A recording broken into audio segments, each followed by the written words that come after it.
Good morning everyone and welcome back to Craft Eccentricity. I hope you all have a wonderful day today. And today I've decided to make an easy shaker. One of the things that I see popping up most is that people don't know how to do one, or it's too difficult for them to put together. Now, some shaker dies are quite thin on the frame and intricate, and I can fully appreciate people may not have the tape or the foam or what have you, or be able to use Dollar Tree foam to be able to cut that sandwich in between that gives the depth for the sequins. So today let's make an easy one. Anyone can make this shaker. Right, so I'm going to be using some Surprise Creation frame dies. They've got the in-out dot on them, which if I give you a close-up there, it will give you a decorative inner and outer, and I'm going to choose to use, if I have a good look at them, I think I'm going to go with this one, and then I'm going to go with the third size down. So that is going to be the size of my shaker frame.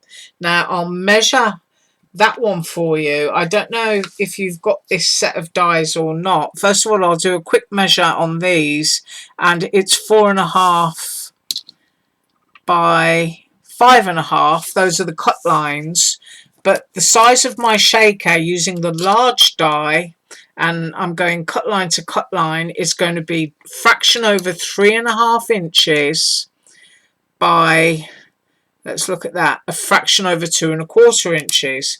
So you can see there, positioning them, you've got a nice width to put your tape. It's something that's going to be really easy for you to handle. So I'm going to use those, and then I'm going to use some stickers that I got from Tuesday morning, because they are a nice simple thing to dress anything up. Let's see if I can get a clear picture. So I think from these, for my shaker, I'm going to use the flamingo and the flower. I'm going to use some glitter cardstock because flamingos are happy, and I'm kind of thinking summer, sunny, and just smiles. And then for a background piece to my frame, I'm going to use this flamingo paper, which has got some yellowy orange in there, which complements that one. And we are going to be using that. Also Tuesday morning again, and also some sequins. I'm going to choose pink, which, you know, everything kind of like ties in together. When you throw the stickers on there, you can see it's all complementary. Now these sequins are also from Aliexpress, and the container is from Dollar Tree. It's a salt shaker. You get 2 in a pack for $1, and I showed on a previous video I bought loads of these in an acrylic tray, and I've got all the pots standing up in that tray, and it just looks really pretty on my craft shelf. Right, so what I'm going to do is I'm going to cut my pieces, and I'm going to come back. Oh, and I also forgot, you need a sheet of acetate. So I'm going to cut a piece of this as well, and I'll come back with all my pieces to show you, and we'll put it together to show how easy it is. Right, back in a second. Okay, so I've used these 2 dies here, and I've cut a frame, and then taking that one away from the middle, so we've got the larger one, I've cut my piece of acetate. Mine has a protective cover front and back, which I will have to peel off, but that goes behind the frame. And then I've cut a back piece using that large die again, which you can see once it's assembled the kind of configuration, but now we have to give it some depth. So first of all, I'm going to put my foam tape along here, and I'm using a Lena Craft foam tape. This is lovely sticky stuff, and it's also going to work within, if you can see that there, the depth of the border that I've created with those dies. So absolutely nothing fiddly going on here. We're just kind of ready to go. As long as I have my scissors. There they are, because you know I'm always losing them. And we're just going to pop our tape down. I like to go to the outside edge because I don't want anything interfering on my inside edge there. I just like that bit to look clean and pretty. And then angle your scissors without cutting your die cut, which I almost did. And you've got your tape on. So I'm going to continue putting my tape on here and I'll be back. Okay, so if you were paying close attention to what I just did, I picked up my phone tape and I shouldn't have done that. What I should have done was picked up my tape and you put your tape onto the back of your glitter frame.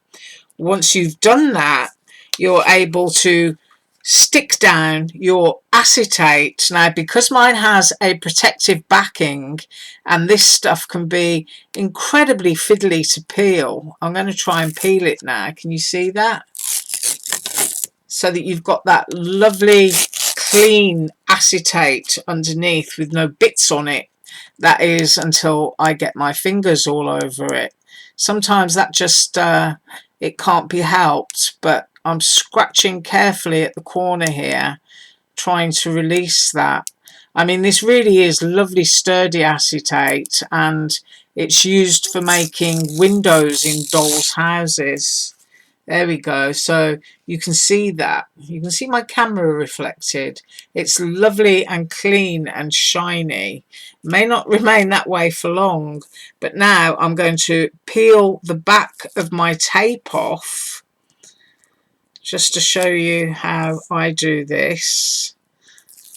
And I have recently trimmed my fingernails and I think they need trimming again, but here goes. Now you can see there is a certain amount of static, and what I like to do is I like to get it absolutely lined up at the bottom so that we're not sticking anything else down. And if my hands are in the way, I sincerely apologise, because playing around with acetate is never easy at the best of times. And there, now we have a clear window. There is a little bit of fluff on there, but it's not excessive. So now we've created the window, we can now put our foam tape down onto our back, and the back is then going to be the tray to which we put the sequins. So I'll put some foam tape down on there and I'll come straight back.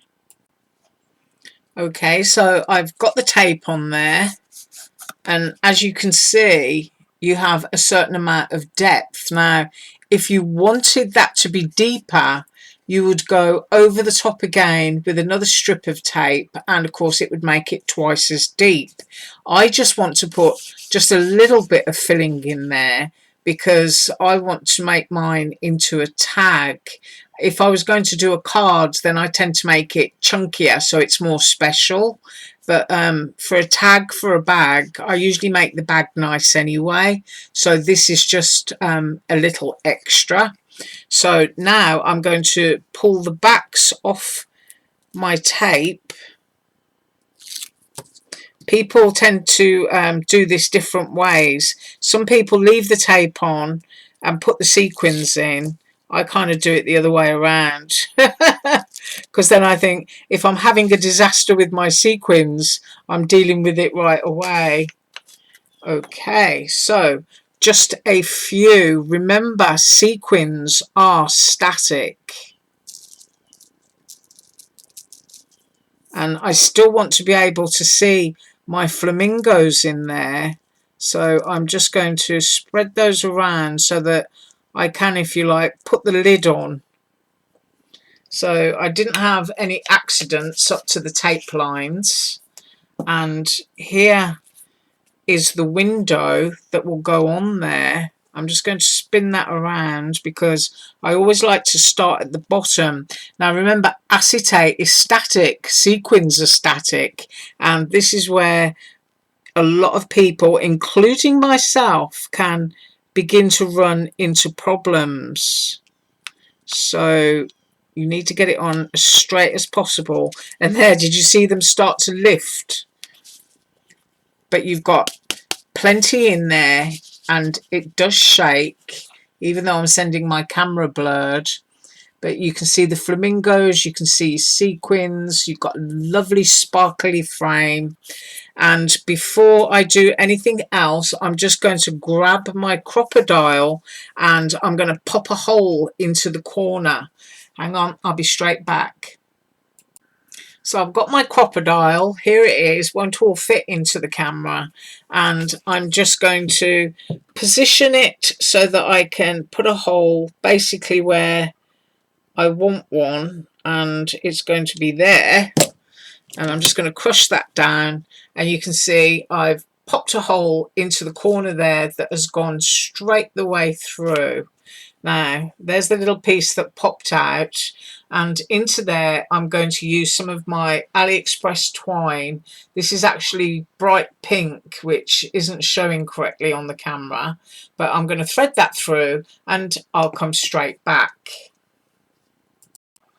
So I've popped my twine through there, just did a loop and looped it through, and then I tied a knot so that I could pop that onto a gift bag.